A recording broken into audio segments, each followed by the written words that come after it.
খুব সহজতে আমি এককৰ ঘৰত 5 থকা সংখ্যাৰ বৰ্গ নিৰ্ণয় কৰিব পাৰোঁ কেনেদৰে কৰিব পাৰোঁ এটো চোৱা সাপোজ আমাৰ হাতত এটা নাম্বাৰ আছে আমি 25 স্কয়াৰৰ ভ্যালু উলিয়াব লাগে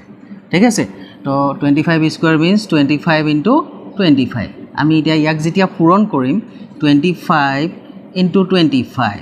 আমি এতিয়া কি কৰিম এককৰ অংক দুটা আমি পূৰণ কৰিম 5 5 গুণ 25 25 পাতিলো এতিয়া ইয়াতে দহকৰ ঘৰত 2 আছে